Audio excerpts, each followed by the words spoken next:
συγγραφικό της σημείωμα, μύθο και πραγματικότητα. Αναφέρεται σε μια εποχή δύσκολη για την Ελλάδα, την εποχή της κατοχής και μετέπειτα του εμφυλίου πολέμου. Εύχομαι το βιβλίο να είναι καλοτάξιτο, να διαβαστεί από πολλούς ανθρώπους και τέλος πάντων, αν από το βιβλίο αυτό βγαίνουν κάποιες διδαχές, κάποιοι πολιτικοί και μετέπειτα, δεν ξέρω ποιοι θα είναι, να συμμορφωθούν και να πούν ότι δεν θα επαναληφθούν αυτά τα οποία έγιναν τότε. Πιστεύω ότι αυτό είναι το που μπορούμε να πούμε ότι βγαίνει από το διάβασμα αυτού του βιβλίου σας. Σας εύχομαι καλοτάξιτο. Υπήρξε μια πολύ καλή χημεία μεταξύ μας. Δημιουργήθηκε μια φιλία και παρόλη την απόσταση, εγώ ζω στη Θεσσαλονίκη, η Άννα ζει στη Φλόρνα, διατηρούμε αυτή τη φιλία. Τότε ήμασταν κάτω από τα βιβλία μας ήταν κάτω από την ίδια εκδοτική στέγη. Η κυρία Μητσοπούλου μόλις είχε επανεκδώσει το βιβλίο, φώτισε στη ζωή μου. Κάθε φορά που συναντιόμαστε με την Άννα, αυτός ο τίτλος του βιβλίου μου άρεσε τόσο πολύ. Είναι συνέχεια γραμμένο στο μυαλό μου και κάθε φορά που βρισκόμαστε νιώθω ότι έχω μπροστά μου ένα χαρισματικό άνθρωπο και πραγματικά φωτίζει κάθε σκέψη μου. Κάναμε και κοινή παρουσίαση βιβλίων στη Φλόρινα, την πόλη αυτή την οποία κατάγεται και ζει η Άννα. Μια πολύ ωραία εκδήλωση. Πάμε λοιπόν στο τέταρτο βιβλίο της Άννας Μητσοπούλου. Η προηγούμενη ομιλήτρια μίλησε για το βιβλίο. Εγώ θέλω να πιάσω το θέμα από κάποιο άλλο σημείο. Πιστεύω ότι μέσα από τις λέξεις των βιβλίων κρύβεται η ψυχή του συγγραφέα. Γι' αυτό αποφάσισα σήμερα να κρυφοκοιτάξω από μια χαραμάδα και να προσπαθήσω να δω μέσα στην ψυχή της Άννας.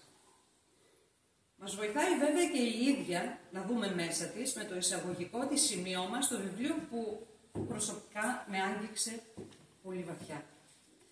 Είμαι εγώ, αθόρυβη, μοναχική, μα ταυτόχρονα άκρως κοινωνική. Είναι δυνατόν, κι όμως είναι. Κάποιοι νομίζουν ότι με ξέρουν καλά. Ένα ξέρω, ότι ξέρουν αυτά που θέλω εγώ να ξέρουν. Ναι. Αυτό μπορώ να το πω με σιγουριά. Αγάπησα τον εαυτό μου, τις στιγμές, τα λάθη μου, τη ζωή μου. Αλλά κυρίως αγάπησα τον άνθρωπο. Μπράβο, Άννα. Πιάνω το νήμα από εκεί που το άφησε και τολμώ να μιλήσω τώρα εγώ για την Άννα σε πρώτο πρόσωπο. Είμαι εγώ. Ένα φωτεινό πλάσμα. Ποιανού είναι?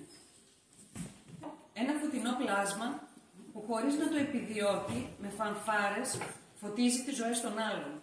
Είμαι εγώ. Ήρεμη δύναμη, ευγενική ψυχή, άδολη ματιά, θετική σκέψη. Μπορείς να βασιστείς σε μένα, να με εμπιστευτείς και δεν θα σε προδώσω. Έχω μέσα μου ένα κρυφό κόσμο, μοναδικό και μοναχικό, και κρατάω την πόρτα του κλειστή. Αυτός ο κρυφός μου κόσμος με σπρώχνει να γράφω. Εκεί ανάμεσα στις λέξεις μου είμαι εγώ και οι αλήθειες μου. Μέσα από τα βιβλία μου αφήνω χαραμάδες ανοιχτές για να ρίξετε μια ματιά και να με γνωρίσετε.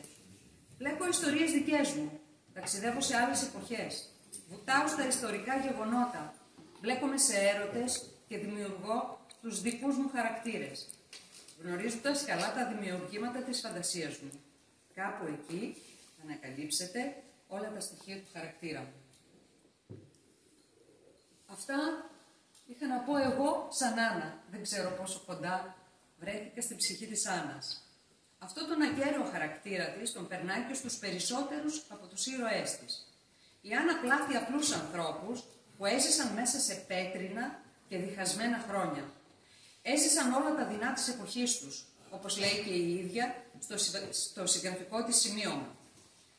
Οι ήρωές μου έζησαν στα πέτρινα χρόνια της κατοχής και έπειτα στα χρόνια του εμφυλίου, χρόνια διχόνοιας και αλληλοσπαραγμού που ταλάνισαν τον ελληνισμό. Η Θεσσαλονίκη, πρωτεύουσα της Μακεδονίας, βίωσε χρόνια δύσκολα. Στην κατοχή δοκιμάστηκε με την πείνα, τις καπουχίες και τις προδοσίες, καθώς έγινε μια προσπάθεια ξεκληρίσματος του εβραϊκού πληθυσμού της πόλης. Έπειτα ήρθε ο εμφύλιος για να αποτελειώσει ό,τι άφησε στη μέση κατοχή.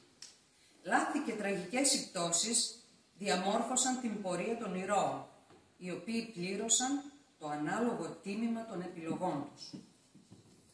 Θέλω να αναφερθώ λίγο στους ήρωες αυτού του βιβλίου, ώστε να κάνουμε μια γνωριμία μαζί τους.